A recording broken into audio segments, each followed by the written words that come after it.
Mulai ya. Oke, ayo kita berdoa dulu ya. Bapa, di dalam nama Tuhan Yesus, kembali kami hadir pada malam hari ini. Mulai nggak apa-apa Pak, nggak tahu mau nunggu siapa lagi ya. Ya, mau dimulai atau masih nunggu? Dimulai aja ya. Iya, iya, iya, boleh, boleh. Ya, Kami udah yuk, telat ini. ya kita berdoa.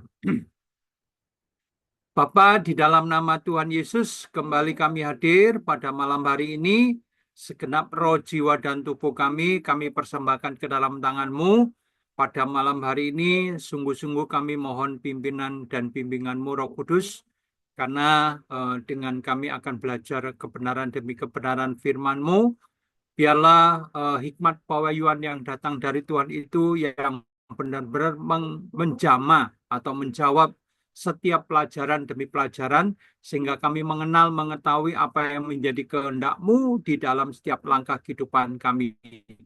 Benar-benar jamah roh, jiwa, dan tubuh kami, Bapa, urapi, tuntun, bimbing, arahkan, supaya pelajaran yang akan kami pelajari pada malam hari ini, kami disingkapkan, dibukakan, ya, dengan kasih dan kuasa-Mu dan hikmat pewahyuan-Mu yang menyertai.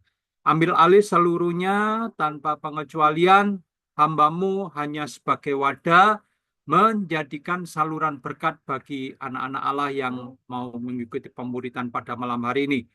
Normalkan semuanya, internet, Zoom yang kami pakai, lancarkan sampai selesainya nanti. Dan sekali lagi Bapak, di dalam nama Yesus, hamba-Mu minta eh, melalui kuat kuasa Roh Kudus, jamah kami semuanya. Buka dan singkapkan segala perkara, berikan roh hikmat, berikan pengertian, berikan pengenalan akan Engkau tentang kebenaran demi kebenaran firman-Mu ini. Di dalam nama Tuhan Yesus, kami mengucap syukur dan terima kasih. Tuhan sudah dengar seruan doa kami. Haleluya. Amin, amin, amin, amin. Ya, kita belajar bab yang ke-128, kemuliaan kerajaan Allah. Ya, ini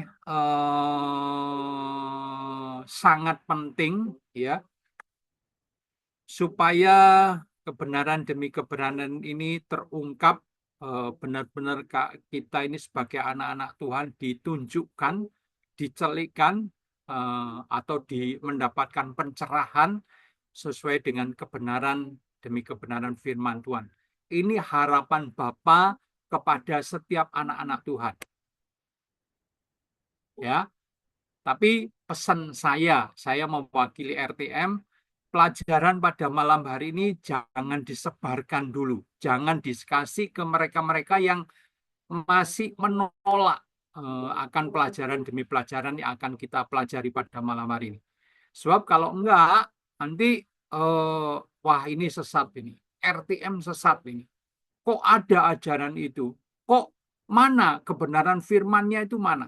Ya, yang kita akan pelajari ini bukan berdasarkan interpretasi ya atau taksiran. Ini adalah hubungan pribadi dengan Pak Andreas dengan Bapak, sehingga Bapak itu meningkatkan, Bapak itu menunjukkan arti yang dimaksud dari pelajaran demi pelajaran ini. Ya, pesan saya sekali lagi, jangan disebarkan. Ya, kalau kita belum siap untuk menjelaskan kepada mereka. Ya, pelajaran ini cukup kita terima dan kita pelajari, dan yang terpenting kita alami. Ya, yang pertama, kemuliaan kerajaan Allah. Pada awalnya, ini perhatikan, penting, penting sekali. Kita telah biasa dengan anggapan bahwa, ya, jadi kita telah biasa dengan anggapan bahwa permulaan segala sesuatu adalah hadirnya firman yang sejak semula telah berada bersama-sama dengan Allah Bapa. Kita yang membaca Alkitab tentu telah membaca Injil Yohanes yang berisi pernyataan ini. Ya, kita baca dulu ya. Karena tanpa kita membaca, ya mungkin kita sudah pernah membaca, tapi Ya, tahu atau tidak tahu, ngerti atau tidak ngerti. Nah, pada malam hari ini sedikit akan saya jelaskan. Baca dulu. Injil Yohanes pasal 1 ayat 1 sampai ayat yang kedua.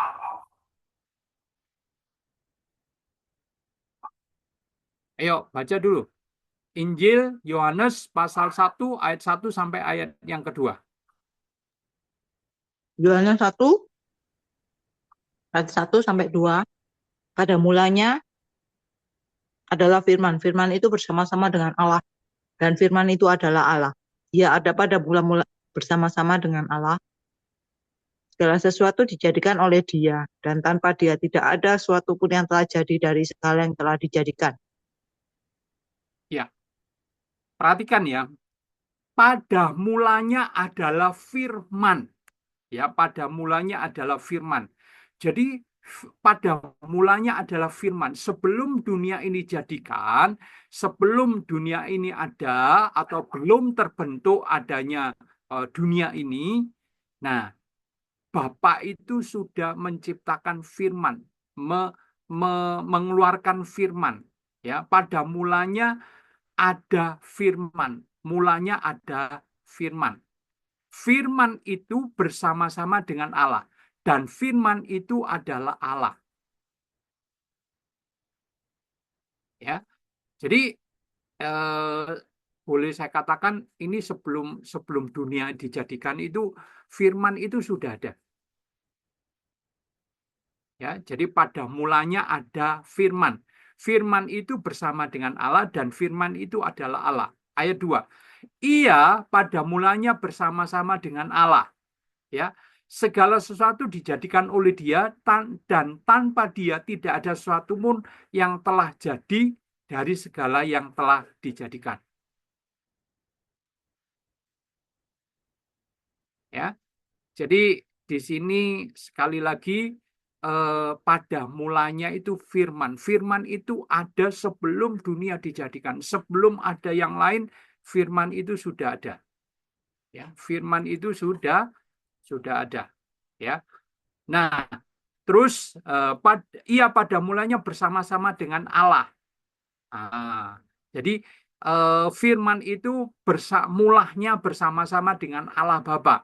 Segala sesuatu dijadikan oleh Dia. Jadi segala sesuatu yang ada di dunia, baik yang ada di surga maupun di bumi, dijadikan oleh Dia.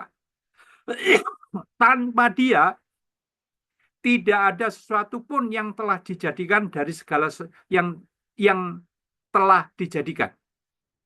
Ya, jadi pada mulanya adalah firman, firman. Ya, ini tolong ditelaah, tolong diambil hikmahnya. Firman itu sudah ada sebelum dunia ini dijadikan.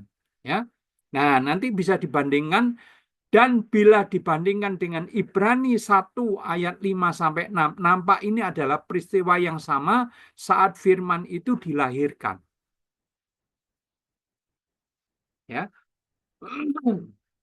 Saudara jangan terpancang Injil Yohanes 1 ayat 1 sampai ayat 3 ini walaupun kita tahu dari Injil Yohanes 1 ayat 1 sampai 3 ini firman itu siapa? Yaitu Tuhan Yesus. Tapi yang perlu saya ajak, yang perlu saya mengajak untuk memahami yaitu firman itu sebelum jadi Tuhan Yesus itu sudah ada sebelum dunia dijadikan. Sebelum ada apa? Sebelum yang lain muncul itu firman itu sudah ada. Ya, nanti kenapa kok bisa menjadi Yesus? Nah, nanti di bawah kita jelaskan, ya. Nah, ayo baca tadi selesai dibandingkan dengan Ibrani 1 ayat 5 sampai 6, ya. Baca dulu Ibrani pasal 1 ayat 5 sampai 6 sampai ayat 7. Siapakah di antara malaikat-malaikat itu pernah ia katakan, engkaulah anakku, engkau telah menjadi anakku pada hari ini, dan aku akan menjadi bapanya, dan ia akan menjadi anakku. Lagi pula, ketika ia membawa anaknya yang sulung ke dunia, ia berkata, semua malaikat Allah harus menyembah dia. Tentang malaikat-malaikat ia berkata, yang membuat malaikat-malaikatnya menjadi badai dan pelayan-pelayannya menjadi nyala api. Perhatikan. Ibrani 1 ayat 5 sampai 6. Karena kepada siapa di antara malaikat-malaikat itu pernah ia katakan, engkaulah anakku, engkaulah telah menjadi anakku pada hari ini. Dan aku akan menjadi bapaknya, dan ia akan menjadi anakku. Lagi pula ketika ia membawa anaknya yang sulung ke dunia. Nah, ini. Jadi setelah Bapak itu melahirkan Firman, ya ini masih berwujud roh ya. Firman itu berwujud roh, ya toh. Nah, baru di Ibrani 1 ayat 5 dan 6 ini menjelaskan Firman itu siapa? Firman itu adalah anaknya, nah, yaitu Tuhan Yesus yang berwujud manusia. Ya, jelas di sini ya, tangkap ya. Nah, ia berkata, semua malaikat Allah harus menyembah dia. Tentang malaikat-malaikat ia berkata, yang membuat malaikat-malaikatnya menjadi badai dan pelayan-pelayannya menjadi nyala apinya. Ya, jadi pada mulanya ini eh, kita telah dulu, kita berikan satu pengertian, kita mengerti dulu, ya. Jadi kalau ditanya, loh, firman sama Tuhan Yesus itu sama. Tapi yang diciptakan apa? Yang pertama yang diciptakan itu firman. Nah, bukan berarti kemudian Tuhan Yesus. Enggak. Ya, sehingga mewujudkan firman itu firman itu yang di alam roh. Nah, yang wujud jadi manusia itu Yesus. Nah, kemudian, ya. Kalau dikatakan bahwa ia membawa anaknya yang sulung ke dunia, itu berarti apa? Kelahiran anak sulung ini bukan di dunia, tapi di alam roh sana. Jadi Tuhan Yesus itu diciptakan bukan yang utama bukan ketika dia dilahirkan oleh perawan suci Maria, bukan.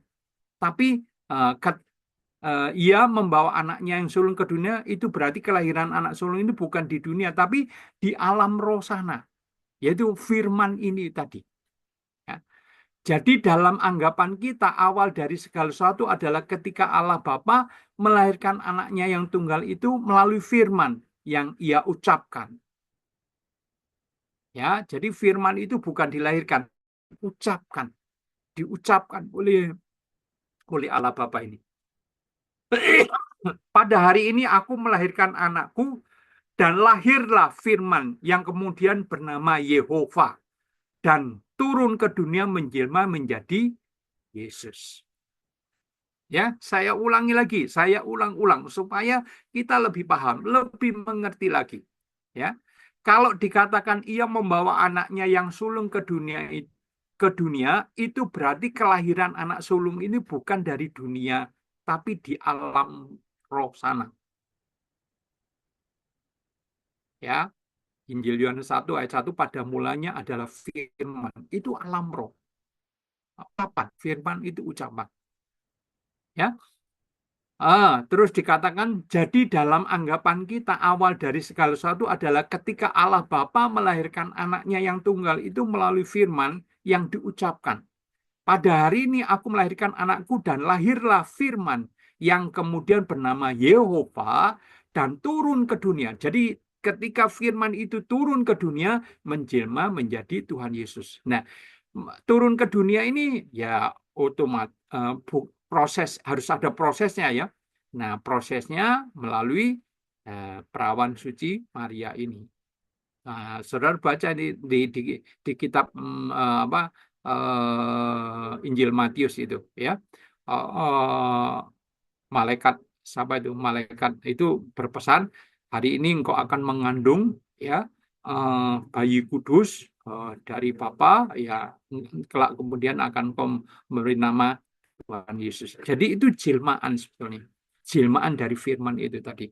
Nah, supaya apa? Nah, ini dia datang sebagai juru selamat atau sebagai penyelamat dosa. Jelas di sini ya, jelas di sini untuk menyelamatkan manusia, Allah Bapa itu nggak bisa langsung ngomong, manusia yang berdosa mungkin dengan alam roh ya, dengan perkataan atau dengan ucapan, ayo manusia berdosa bertobatlah supaya kamu jangan masuk neraka. Iya, bisa aja seperti itu. Tapi supaya meyakinkan ya kita atau umat manusia ini ya, bagaimana caranya Allah Bapa itu Tuhan itu mau ngomong sama manusia yang berdosa ini, maka diciptakanlah atau mengubah firman yang kemudian bernama Yehova itu turun ke dunia menjelma menjadi Yesus. Ya. Nah, terus dijelaskan di sini. Nah, ini luar biasa. Tolong disimak, benar-benar disimak supaya kita nggak bingung ya. Tetapi pada suatu hari Bapak itu berfirman kepada saya. Nah, inilah sekali lagi tadi dari awal sudah saya katakan jangan disebarkan ya kalau kita nggak paham, kalau kita nggak ngerti. Nah, inilah percakapannya Bapak dengan Pak Andres atau Pak Andres dengan Bapak. Pada awalnya aku berencana untuk membangun kerajaan Allah dan warganya sendiri dari keluargaku sendiri di dalamnya.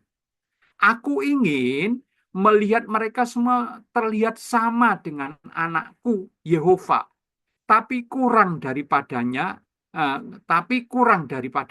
Itulah awal terjadinya kisah umat manusia ini. Ya, jadi Bapak ini pengennya berencana untuk membangun kerajaan Allah dan warganya terdiri dari keluarganya sendiri di dalamnya. Ya, Bapak ingin melihat mereka semua terlihat sama dengan anaknya Yehova. Ya, tapi dikatakan apa? Tapi kurang daripadanya, itulah awal terjadinya kisah manusia. Ide, nah perhatikan ini penting. Ya, inilah yang dianggap sesat oleh mereka-mereka yang nggak ngerti. Ya, ide untuk memiliki keluarga kerajaan besar itu dalam pikiranku telah lama ada sebelum aku melahirkan anak-anakku. Jadi ide untuk memiliki keluarga kerajaan besar itu dalam pikiranku, pikiran Bapak ya, telah lama ada sebelum aku melahirkan anakku. Aku ingin membangun kerajaan ini untuk membuat namaku di atas semua ciptaan sebagai ungkapan kebesaranku. Aku boleh saja memiliki gagasan seperti ini karena aku adalah Allah yang maha kuat, yang maha besar, bukan? Nah, jadi sebelum ia melahirkan Yehova Tuhan kita, Bapa telah memiliki gagasan besar untuk membuat sebuah kerajaan Allah. Dalam rangka mewujudkan gagasan itulah ia melahirkan anaknya yang sulung itu sebagai permulaan penggenapan rencana besar itu. Nah, saya harap ngerti ya maksudnya pemulihan kerajaan Allah itu pada mulanya ya firman itu ucapan dari Allah Bapa, maka muncullah firman perkataan Allah ini ya di alam roh jadilah ya toh. Nah, supaya firman itu menjadi manusia, wujud manusia, maka ya tadi seperti saya katakan tadi, ketika Maria ketemu dengan malaikat ini, kamu akan mengandung dan sebagainya. Maka dipakainya lah rahim Maria ini untuk melahirkan Tuhan Yesus. Ya, tujuannya jelas supaya manusia itu nggak kaget, supaya manusia itu nggak tanda tanya. Loh, oh Tuhan itu wujudnya apa? Tuhan itu modelnya gimana? Nah, ya, supaya manusia itu diselamatkan dari yang keberdosaan ini, minggu-minggu yang lalu sudah kita pelajari ya. Maka diciptakan atau diwujudkanlah firman itu menjadi manusia.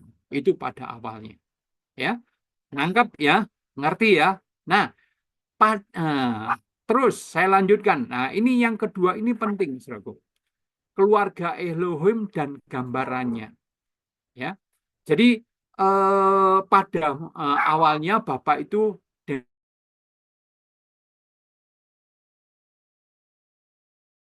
ya sehingga berwujud manusia yaitu Tuhan Yesus. Ya. Nah, yang kedua, nah ini. Lalu setelah itu Roh Kudus baru keluar meninggalkan Bapa. Nah, ditulis di sini, saudaraku. Ya. Lalu setelah itu Roh Kudus baru keluar meninggalkan Bapa. Ya. Ditulis apa? Split memisahkan diri, memisahkan diri. Nah, saya punya catatan, saudaraku. Ini catatan tentang keluarga Elohim, ya. Nah, hilangnya tokoh ibu dalam keluarga Elohim, ya, itu judulnya seperti itu. Tapi gini, sebentar, ini satu yang menarik. Ditulis di sini split memisahkan diri, ya. Sebentar, sebentar. Saya punya catatan.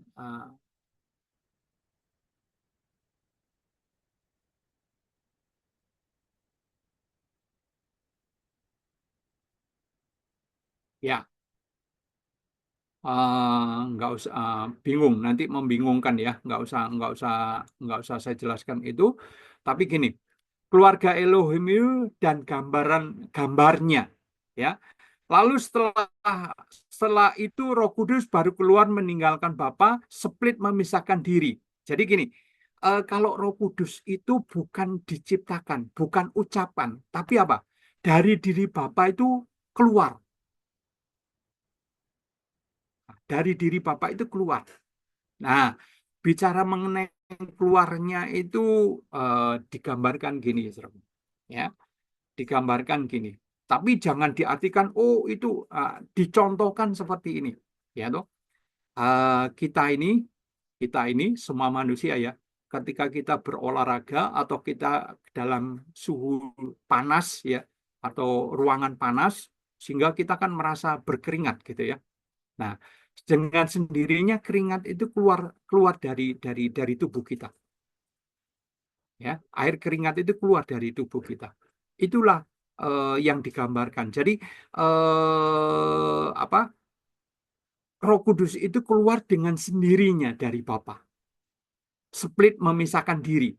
Nah, bahwa semua sifat tapi dengan sifat apa? Membawa semua sifat feminim Allah menjadi seorang penolong bagi Bapa dan anaknya. Ya, jadi jangan dikatakan Roh Kudus itu ciptaan, bukan. Split, sama seperti seperti firman tadi itu adalah ucapan Allah. Maka keluarlah firman. Nah, firman itu ucapan ya, jadi keluarnya. Nah, kalau Roh Kudus itu split memisahkan diri. Jadi di dalam diri Bapa itu keluarlah sesuatu ya, membawa sifat feminim Allah. Feminim, feminim kalau bicara feminim itu ya saudara bisa menebak sendiri. Ya menjurus kepada keperempuan atau kefeminiman ya. Allah menjadi seorang penolong bagi Bapa dan anaknya. Penolong ya. Nah, dari sini saya harapkan untuk paham ya, mengerti ya. Ya. Baca dulu. Yohanes pasal 15 ayat yang ke-26. Yohanes 15 ayat 26. Mm-mm. Jikalau penolong yang akan kuutus dari Bapa datang, yaitu roh kebenaran yang keluar dari Bapa, ia akan bersaksi tentang aku. Mm-mm. Ya, dikatakan jikalau penolong yang akan kuutus dari Bapa datang, yaitu roh kebenaran yang keluar dari Bapa. Nah, makanya Pak Andreas tadi menulis split memisahkan diri yang keluar dari Bapa.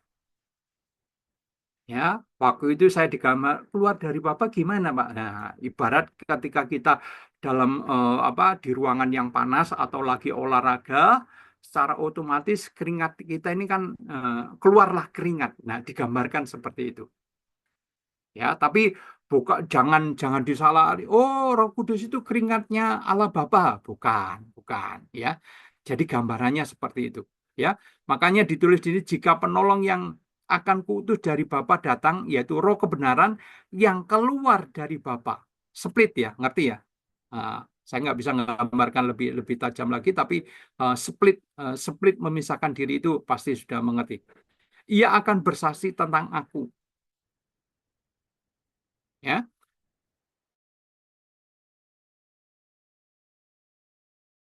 Nah, sekali lagi, keluarga Elohim itu dan gambarannya. Ya, ah, ini kenapa kok nggak dijelaskan di gereja? Kenapa kok hamba-hamba Tuhan nggak pernah menjelaskan ini? Ya, saudara, gereja di seluruh dunia sudah dicekoi yang namanya aliran, berbagai macam-macam aliran. Ya, berbagai macam aliran. Ya, kalau saya sebutkan macam-macam itu alirannya.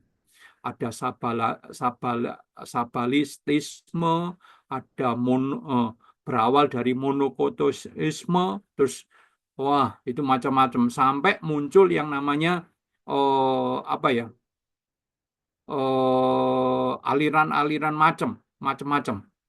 Nah, disinilah yang membuat gereja ini terpecah-pecah, ya. Terus macam-macam. Kalau boleh saya katakan, saya membaca bukunya Pak Andres itu alirannya macam-macam. Ya, ada, sebentar, saya bacakan mulai dari ini eh, apa?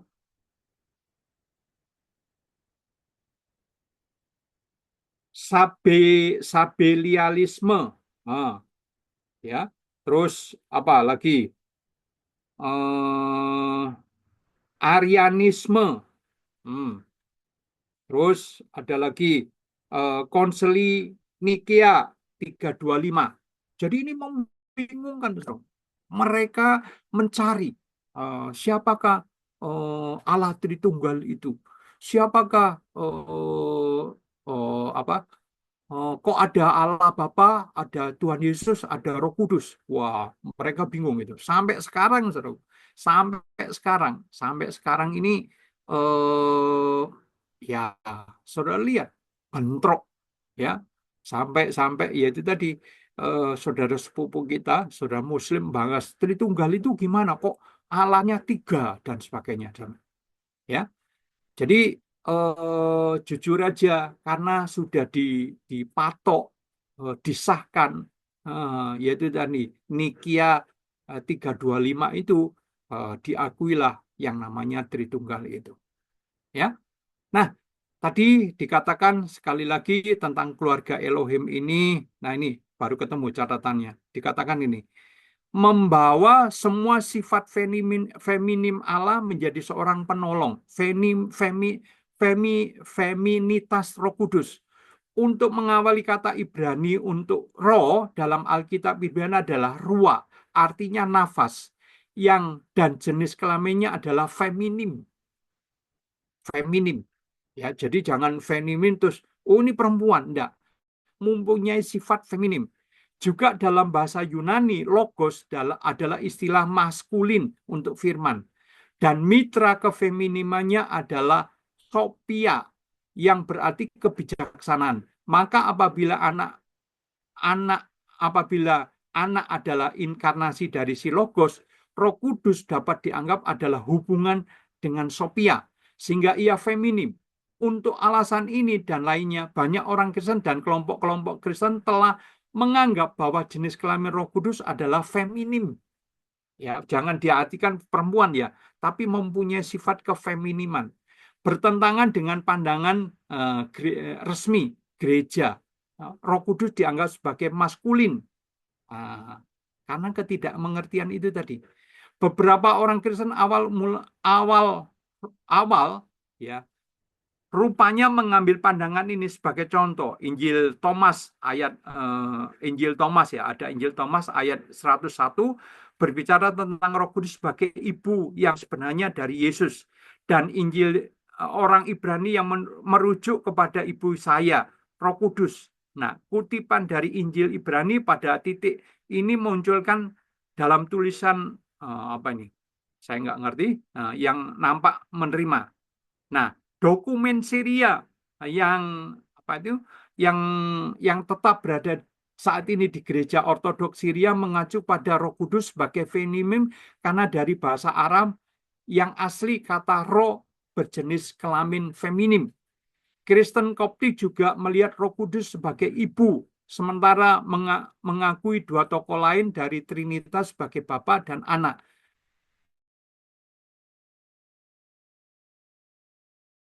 Nggak ngerti ini pendirian dan bahkan Martin Luther, kekuatan pendorong dari reformasi Protestan, dilaporkan tidak malu berbicara tentang Roh Kudus dalam arti feminim dan sebagainya dan sebagainya. Ya, jadi Pak Andreas ini bukan hanya apa itu boleh dikatakan bukan ngarang ya, bukan bukan sekedar apa menulis, tapi dia ketika dia membangun hubungan dengan Tuhan, dia istilahnya berdialog dengan Tuhan. Tuhan itu Bapa itu memberikan pencerahan kepada Pak Andreas. Maka ditulislah di sini bahwa sifat Roh Kudus itu adalah mempunyai sifat kefeminiman Allah menjadi seorang penolong bagi bagi Bapa dan anak-anaknya. Ya, makanya jelas juga ditulis di sini, jikalau penolong yang akan kuutus dari Bapa datang, yaitu Roh kebenaran, yang keluar dari Bapa, ia akan bersaksi tentang aku. Ya, nah baca lagi Kejadian 2 ayat yang ke-21 sampai 22. Kejadian 2 ayat 21 sampai 22. Lalu Tuhan Allah membuat manusia itu tidur nyenyak. Ketika ia tidur, Tuhan Allah mengambil salah satu rusuk daripadanya, lalu menutup tempat itu dengan daging. Dan dari rusuk yang diambil Tuhan Allah dari manusia itu, dibangunnyalah seorang perempuan, lalu dibawanya kepada manusia itu. Nah, ayat inilah yang menjadi satu pernyataan Tuhan bahwa Roh Kudus itu mewakili seorang ibu atau seorang wanita. Ya, lalu Tuhan Allah membuat manusia itu tidur nyenyak. Adam ya dibuat manusia itu tidur nyenyak, membuat manusia itu tidur nyenyak. Ketika ia tidur, Tuhan Allah mengambil salah satu rusuk daripadanya, lalu menutup tempat itu dengan daging. Nah, perhatikan ayat 22. Dan dari rusuk yang diambil Tuhan Allah itu dari manusia itu diambilnya lah seorang perempuan, lalu dibawanya kepada manusia. Nah, yang menjadi pertanyaan, saudaraku, kok bisa ya dari rusuk yang diambil Tuhan Allah itu, ya, sorry, apa ini?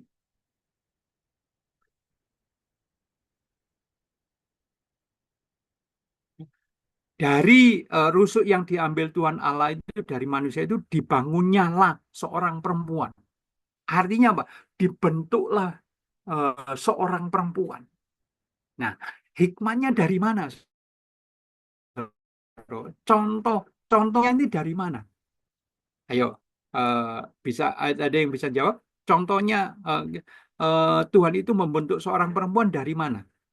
Beda ya. Contoh laki-laki sudah jelas, Allah Bapa, Tuhan Yesus. Nah, kalau perempuan ini contohnya dari mana? Supaya ya mungkin lebih lebih lebih apa ya? Bentuknya lebih lebih gimana gitu ya. Enggak gagah terus keker gitu ya. Tapi lebih ke feminiman. Mengarahnya kemana? Ayo, siapa yang bisa menjawab?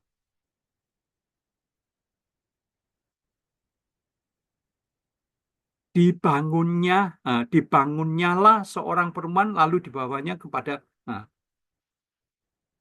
ada yang bisa menjawab dari mana? Halo,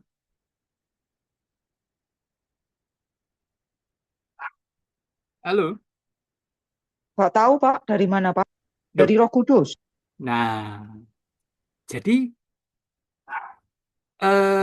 kalau Adam dibentuk menjadi manusia laki-laki, itu gambaran dari Allah Bapa dan Tuhan Yesus. Ya toh? Nah, kalau orang perempuan tadi sudah dikatakan gambarannya dari apa? Dari Roh Kudus ini yang mempunyai sifat kefeminiman. Tadi sudah dijelaskan ya, ada catatan-catatan dari Injil Thomas ini di Tengarai Roh Kudus itu perempuan. Ya, jadi bukan dikarang, bukan apa istilahnya kayak kita ya apa ya modeli perempuan itu gimana ya? Kita nggak ada contoh ya. Wah, di karang-karang gitu ya. Oh, hidungnya yang gede, tangannya yang gede, kakinya yang gede.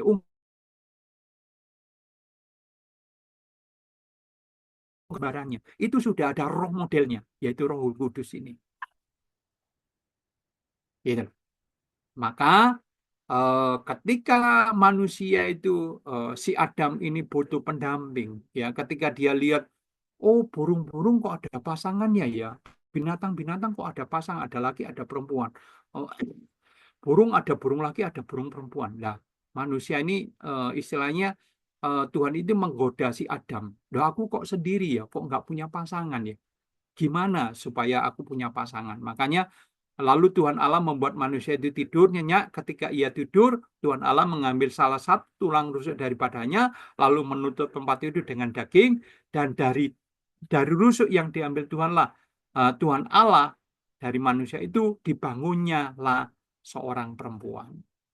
Nah, Tuhan bangun seorang perempuan itu dari mana? Kalau nggak ada, sudah ada gambarannya, sudah ada role modelnya, yaitu dari Roh Kudus ini.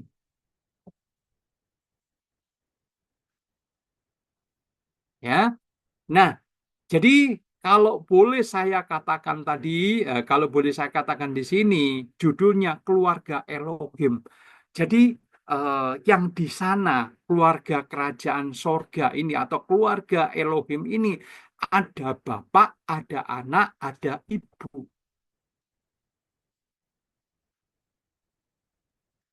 Ya. Nah, ini nggak bisa secara interpretasi, saudara. Nggak bisa secara apa? Hamba-hamba Tuhan ini nggak bisa menjelaskan ini. Karena apa? Hamba-hamba Tuhan berdasarkan nalarnya, nggak masuk akal. Nah, Pak Andres ini dapatnya dari mana, saudaraku? Nah, dia punya catatan gini, saudara. Ini penting, ya. Keluarga Allah. Dari pembahasan di atas, jelas ajaran-ajaran tentang Tritunggal ini sebenarnya semuanya adalah hasil dari interpretasi pemikiran-pemikiran teologi atau hamba-hamba Tuhan yang tidak berkomunikasi langsung dengan Bapa, Tuhan Yesus dan Roh Kudus. Ya, jadi kenapa lahir yang namanya Tritunggal? Allah itu satu, ya, tapi punya tiga.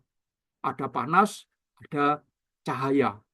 Wah, panas itu boleh digambarkan seperti Tuhan Yesus. Nah, cahaya itu Roh Kudus atau sebaliknya. Cahaya itu Tuhan Yesus, panas itu adalah Roh Kudus. Nah, digambarkan seperti itu. Terus disangkal oleh mereka-mereka yang Muslim. Kok bisa ya? Allahmu itu tiga berarti. Oh enggak, kami memberikan ini gambaran seperti. Karena apa? Sudah dipatok, sudah diajarkan, yaitu Nikia 325 itu tadi. Sebenarnya harus jujur juga. Ya. Tuhan kita satu, Tuhan Yesus. Allah kita apa? Satu, Allah Bapa. Nah, Roh Kudus itu apa? Nah, Roh Kudus itu adalah, boleh dikatakan, itu adalah bagian dari keluarga. Ya, makanya sekali lagi adalah hasil dari interpretasi pemikir-pemikir teologi atau hamba-hamba Tuhan yang tidak berkomunikasi langsung dengan Bapa, Tuhan, Yesus dan Roh Kudus. Tetapi selalu apa? Menaksir dengan pikiran manusia sendiri. Pandangan-pandangan itu bertentangan satu dengan yang lain sampai yang membuat keputusan mana yang dianggap sah adalah kaisar-kaisar Romawi selama yaitu tadi abad 325 sampai 381.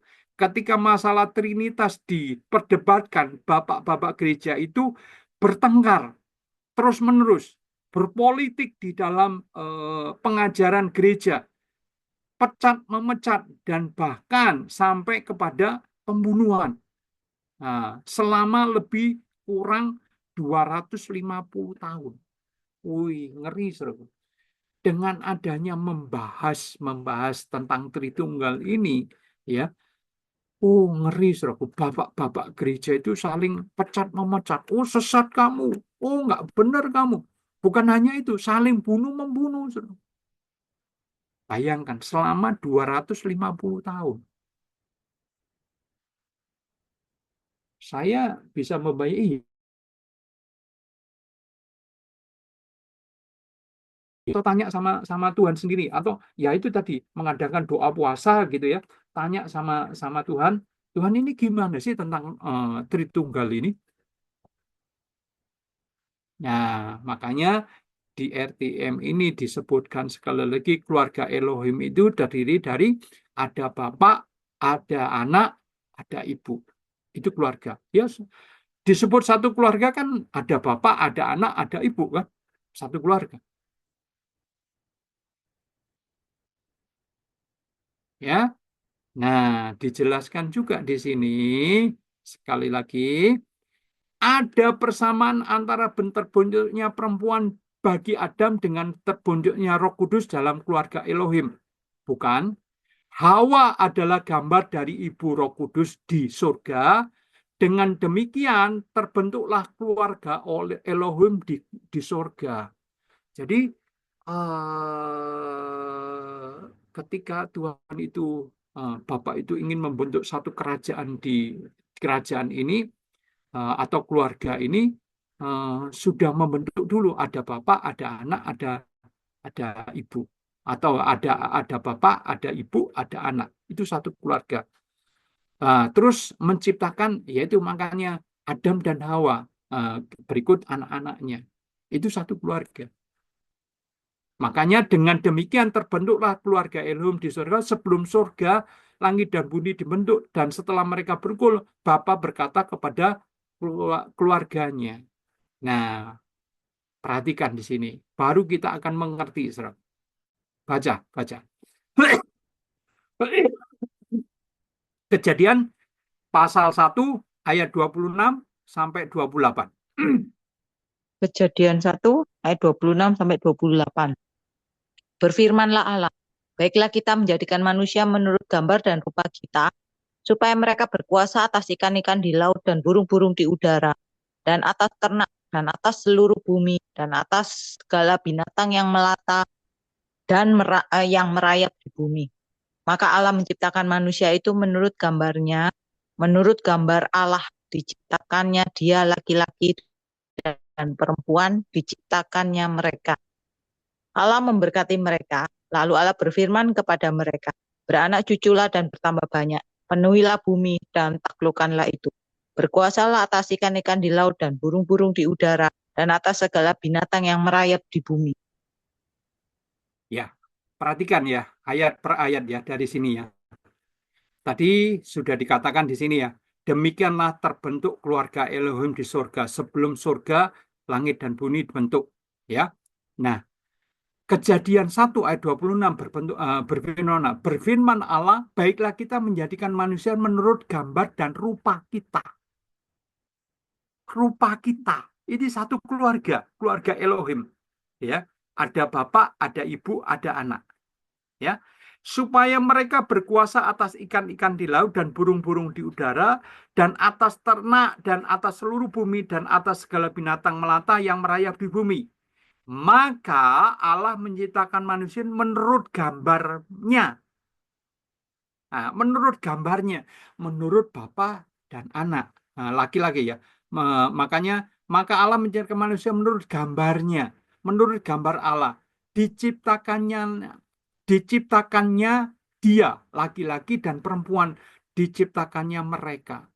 Jadi patronnya atau roh modelnya itu dari Elohim ini, dari keluarga Elohim ini, Bapak. Ada bapak, ada anak, ada ibu. Ada bapak, ada ibu, ada anak.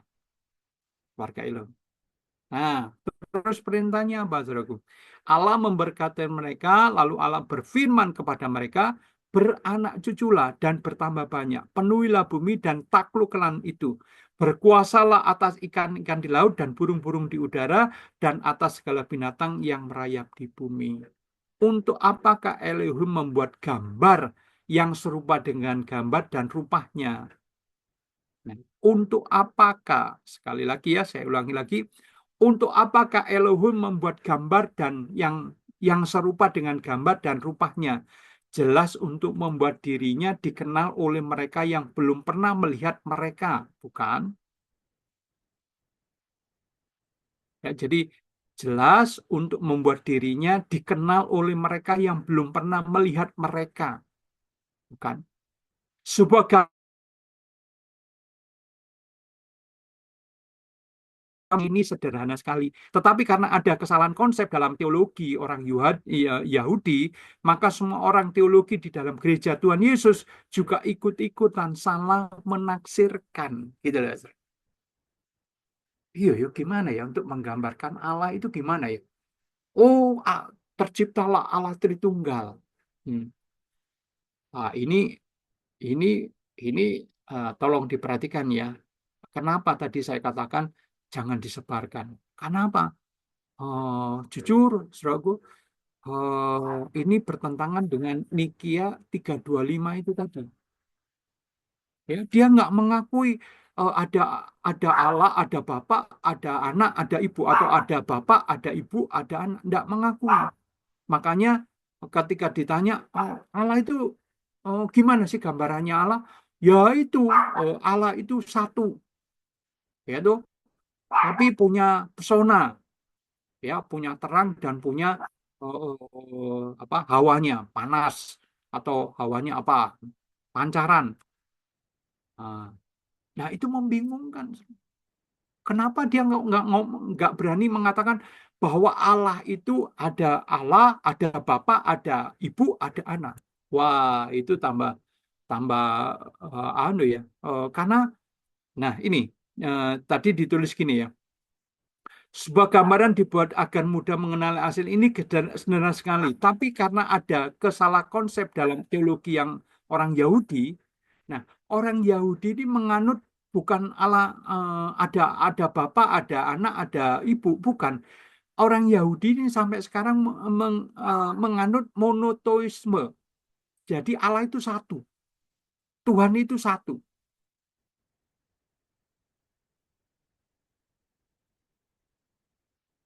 Makanya ketika Tuhan Yesus mengatakan aku adalah anak Allah, aku adalah Tuhan, wah ini ini apa menghujat nama Allah itu. Salibkan dia, salahnya di situ.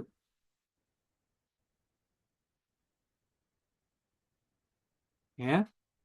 Nah, ini ngeri-ngeri sedap, saudara. Makanya dari awal sudah saya katakan kalau ini dijelaskan mereka yang nggak paham, yang tetap memegang yaitu Allah Tritunggal, wah sesat ini, nggak beres ini, nggak bener ini, salah ini. Yang benar itu, wah, dia punya punya punya catatan. Karena korban dari eh, orang Yahudi kenapa berani membunuh atau menggantung Yesus di atas kayu salib? Karena ya itu tadi dia masih pegang monoteisme, yaitu Allah itu tunggal, Allah itu esa. Padahal kalau dipelajari esa itu apa? Saya punya catatan. Pak Andreas juga sudah ngajarkan.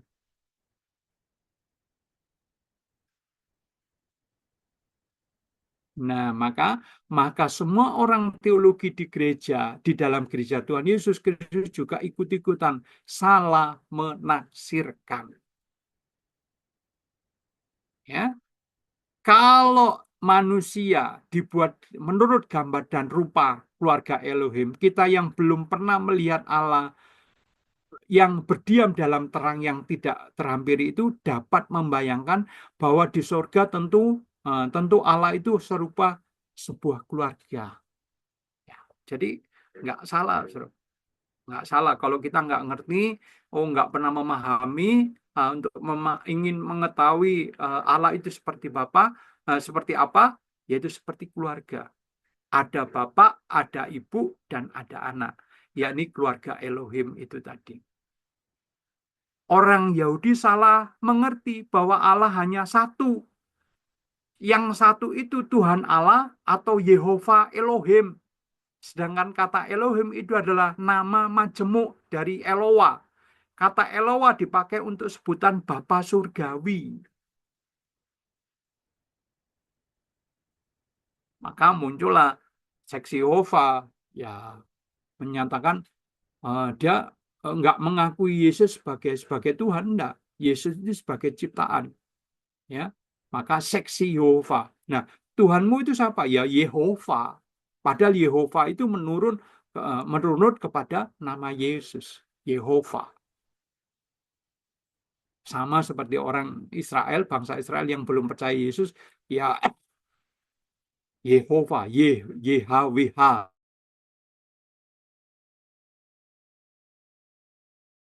Yehova, ya. Nah, ini,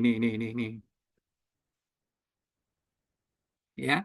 Ayo baca di dalam 1 Korintus pasal 8 ayat yang ke-6. Ayo baca. 1 Korintus 8 ayat 6. Namun bagi kita hanya ada satu Allah saja, yaitu Bapa, yang dari Dia berasal dari segala sesuatu dan yang untuk Dia kita hidup. Dan satu Tuhan saja, yaitu Yesus Kristus, yang melalui Dia segala sesuatu telah dijadikan dan yang karena Dia kita hidup. Iya, ya toh?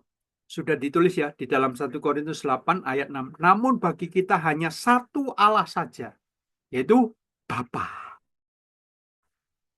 Ya, yang daripada Dia berasal dari segala satu dan untuk Dia kita hidup. Nah, perhatikan. Dan satu Tuhan saja, yaitu Yesus Kristus. Jadi, kalau kita tanya, Allahmu tiga? Enggak, satu. Allahku itu Allah Bapa.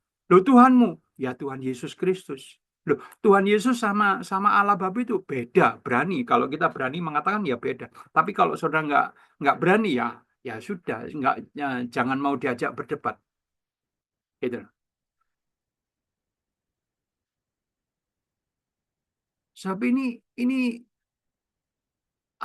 kalau dibuat perdebatan percuma. Mereka itu hanya ingin menjatuhkan. Mereka hanya ingin cari menang-menangan gitu. Buat apa kalau kita ngajak debat terus mencari menang-menangan, buat apa gitu. Ya, terus apa? Yesus Kristus yang melalui Dia segala sesuatu telah dijadikan dan yang karena Dia kita hidup. Ya. Jadi di sini jelas bahwa keluarga Allah itu sama seperti layaknya keluarga di dunia ini, ada bapak, ada ibu, ada anak. Ya. Terus, ini ada satu ayat lagi, ayo baca. 1 Timotius 1 ayat 13 sampai ayat 16. 1 1 Timotius 1 Timotius 1 ayat 13 sampai 16. Mm-mm. Di hadapan Allah yang memberikan hidup kepada segala sesuatu dan di hadapan Kristus Yesus yang telah mengikrarkan ikrar yang benar itu juga di muka Pontius Pilatus, kuserukan kepadamu. Turutilah perintah ini dengan tidak bercacat dan tidak bercela, hingga pada saat Tuhan kita Yesus Kristus menyatakan dirinya, yaitu saat yang akan ditentukan oleh penguasa dan yang satu-satunya dan penuh berkat, Raja di atas segala raja dan Tuhan di atas segala tuan. Dialah satu-satunya yang tidak takluk kepada maut, bersemayam dalam terang yang tidak terhampiri. Tidak seorang pun pernah melihat Dia, dan memang manusia tidak dapat melihat Dia. Baginya lah hormat dan kuasa yang kekal. Amin. Ya, ini adalah kesaksian Tuhan Yesus tentang Bapaknya, ya toh. Maka dengan ayat ini Tuhan Yesus wah ini menghujat ini. Coba saya baca di dalam 1 Timotius 1 Timotius pasal 6 ya ayat 13. Hmm. Nah,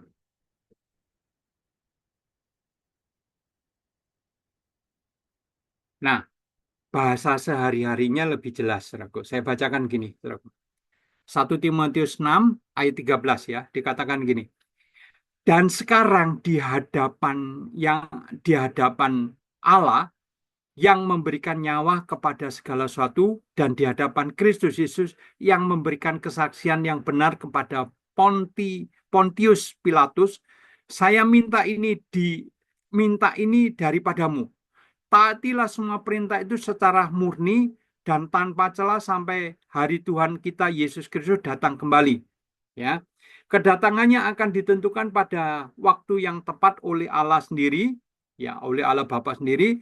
Ia penguasa satu-satunya, ia agung, raja segala raja, Tuhan segala Tuhan. Dialah saja yang tidak bisa, dialah saja yang tidak bisa dikuasai oleh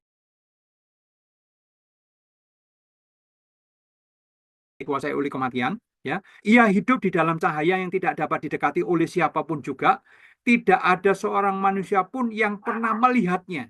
Jadi sampai saat ini tidak seorang pun yang melihat Allah Bapa. Ya, pernah melihatnya atau dapat melihatnya. Bagi dialah hormat, kuasa untuk selama-lamanya. Jadi kalau bahasa standarnya mengatakan apa? Ayat 16 saja ya saya baca ya. Dialah satu-satunya yang tidak takluk kepada maut, bersemayam dalam terang yang tak terhampiri, tidak seorang pun pernah melihat dia dan memang manusia tidak dapat melihatnya. Baginya lah hormat dan kuasa yang kekal. Amin. Ya, jadi 1 Timotius 6 ayat 13 ayat ini mengacu kepada Bapa. Ya, nanti baca sendiri Kisah Rasul 1 ayat 7. Allah yang manakah yang dibahas oleh Paulus dalam surat 1 Timotius 3 ini? Itu adalah Allah Bapa. Dia satu-satunya, ya.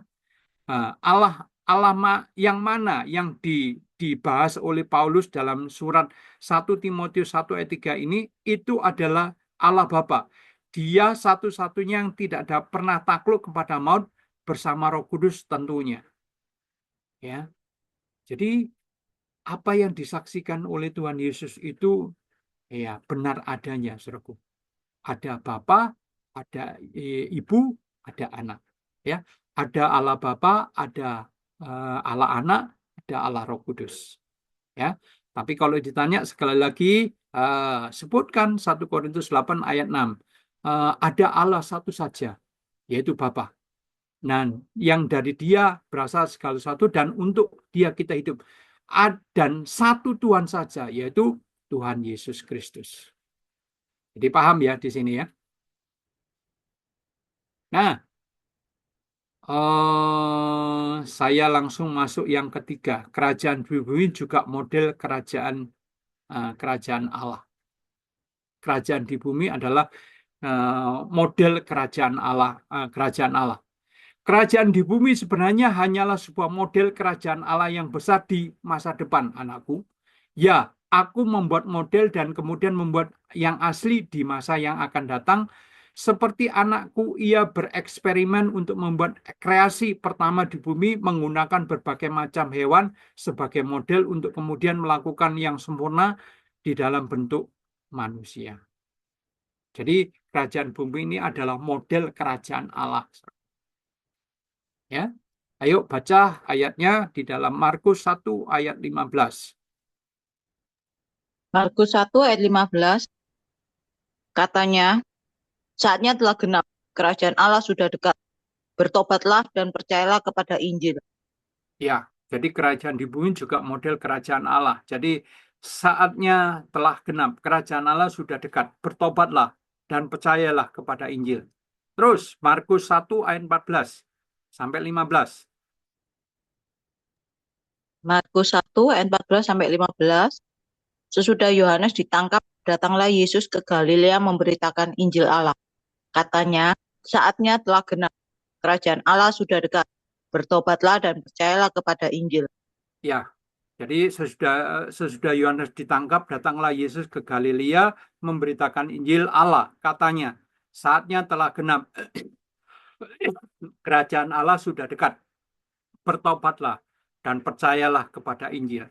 Ya, dari semula Yohanes Pembaptis menyebutkan, ya, kerajaan yang akan datang adalah kerajaan Allah. Demikian pula setelah ia ditangkap, Tuhan Yesus teruskan pemberitaan Yohanes dengan menyerukan kerajaan Allah sudah dekat. Tapi Tuhan Yesus kemudian mengganti sebutan kerajaan itu dengan kata kerajaan surga. Mengapa? Nah, nah ini alasannya, saudaraku. Ayo baca di dalam Matius pasal yang keempat ayat 15 sampai 17. Matius 4 ayat 15 sampai 17. Tanah Zebulon dan tanah Naftali, jalan ke laut, daerah seberang Sungai Yordan, Galilea, wilayah bangsa-bangsa lain, bangsa yang diam dalam kegelapan telah melihat terang yang besar, dan bagi mereka yang diam di negeri yang dinaungi maut, telah terbit terang. Sejak itulah, sejak waktu itulah Yesus memberitakan, bertobatlah,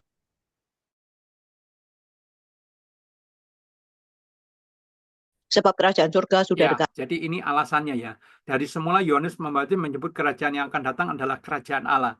Demikian pula setelah ia ditangkap, Tuhan Yesus terus memberitakan Yohanes dengan menyebut kerajaan Allah sudah dekat. Tapi Tuhan Yesus kemudian mengganti sebutan kerajaan itu dengan kata kerajaan surga. Mengapa? Nah, ini alasannya ya.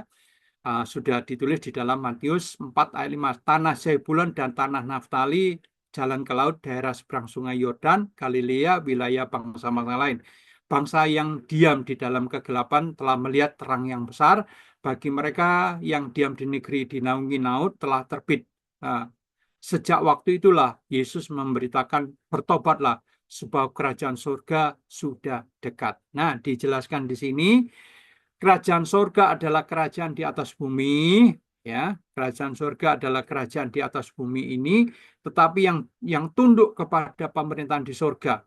Ini sebagai tandingan terhadap sistem kerajaan dunia yang tunduk kepada si Lucifer. Nanti sesudah Tuhan Yesus diangkat sebagai raja di atas negeri, di atas segala raja di bumi, barulah ia akan menyerahkan kerajaan surga ini ke tangan Allah Bapa.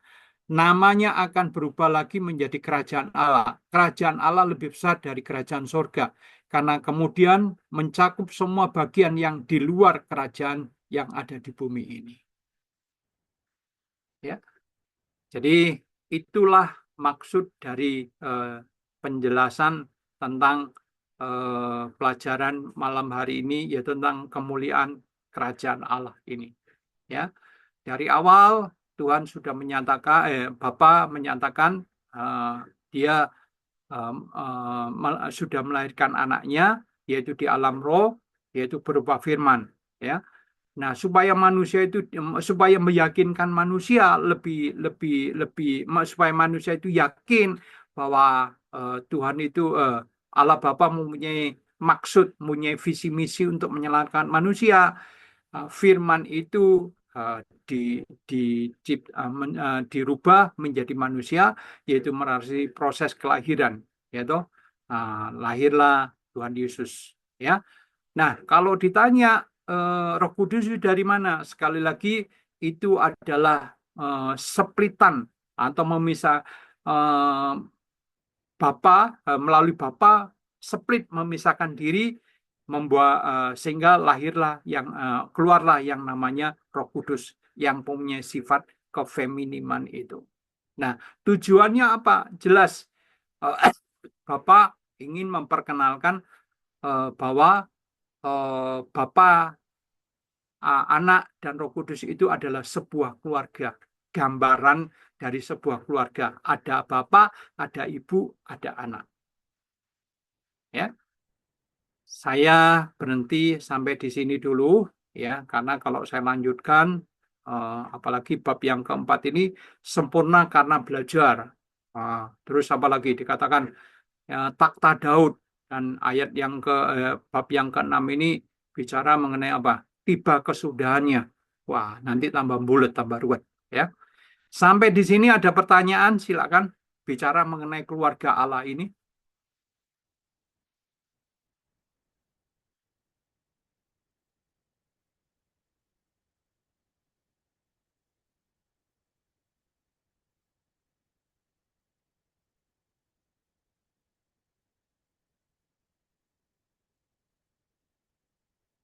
Sampai di sini ada pertanyaan, silakan.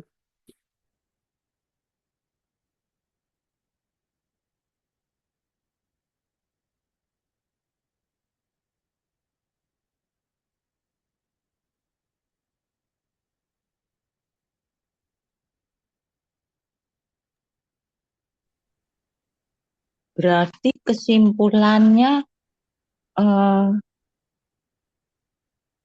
kita itu juga eh, cuma merupakan anak-anak rohani ya.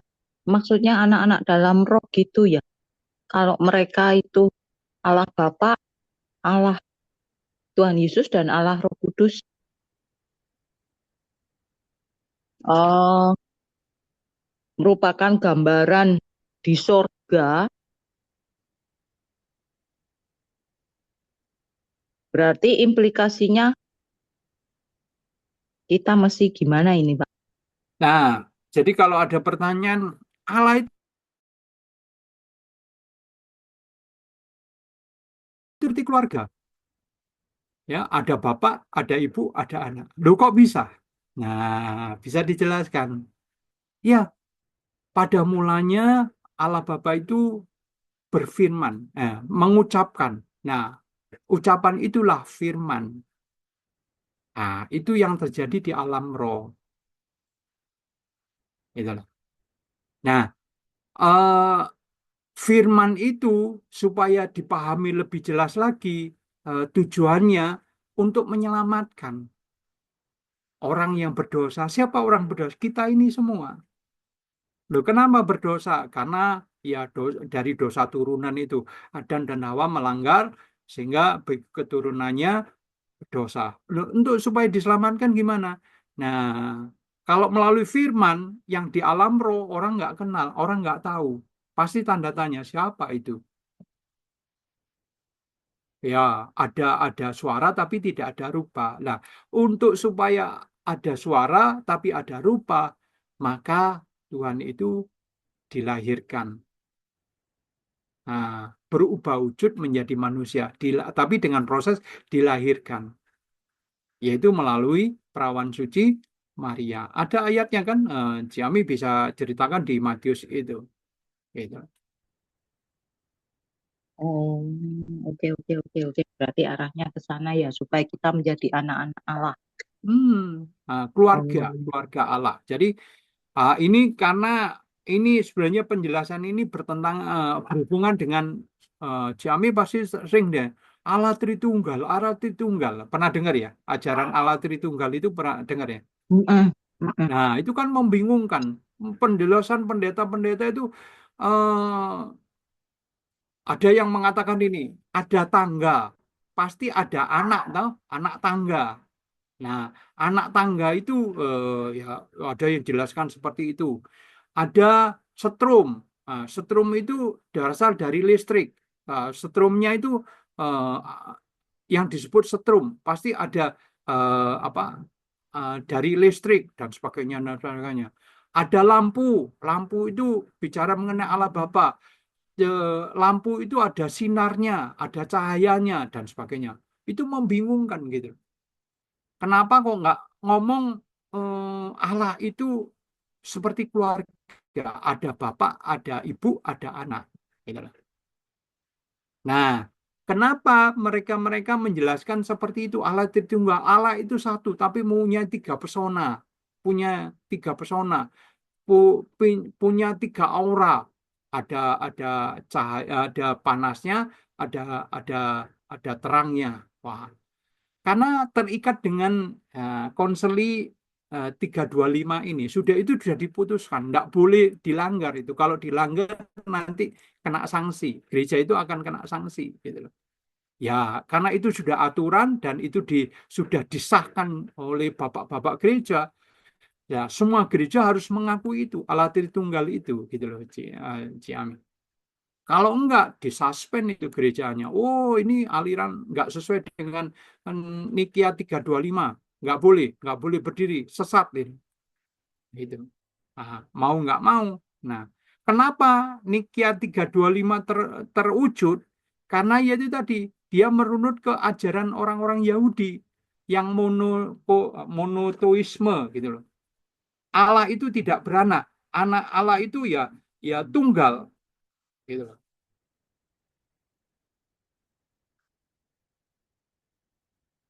Allah itu tunggal.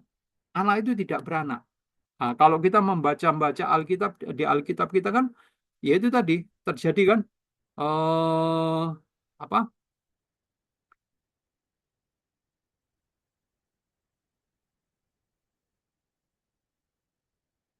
Tuhan Yesus disalib karena apa? Yaitu dia mengakui aku ini anak Allah, aku ini Tuhan.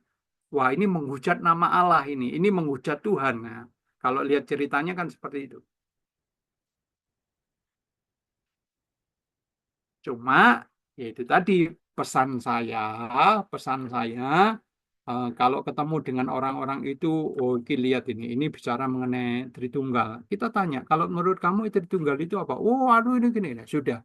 Oh ya wis, itu menurut kamu. Ya wis lah, aku nurut. Jangan diajak berdebat.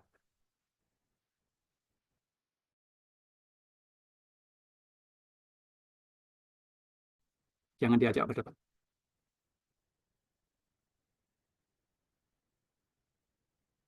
Nah, sebetulnya kalau dikaitkan dengan pelajaran minggu-minggu yang lalu, ini ada kaitannya. Makanya kenapa kita diajak, yaitu tadi harus mengesampingkan buah pohon pengetahuan baik dan jahat, atau istilah saya, jangan mengenakan jiwa kita atau tubuh kita. Kita nggak bisa mengenal akan dunia roh.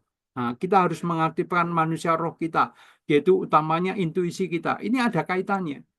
Kalau kita mempraktekkan itu dan kita bisa merasakan, kita bisa mendengar akan suara Tuhan. Nah, apa yang kita ajarkan ini harus kita uji juga. Kita tanya, Tuhan, diajarkan bahwa Engkau ini Bapa, ada Bapak, ada anak, ada ibu, atau ada Bapak, ada ibu, ada anak. Benar nggak, Tuhan? Nah, cross check-nya lebih enak seperti itu. Gitu.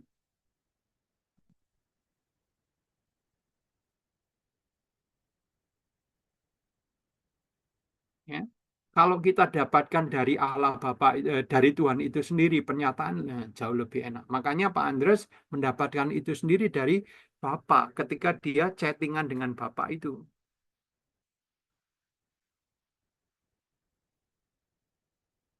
Dan itu tidak bisa digoyahkan sekalipun, wah, pernah debat dengan profesor doktor, wah, ditunjukkan. Nggak bisa anu, karena Pak Andres mendapatkan sendiri. Gitu.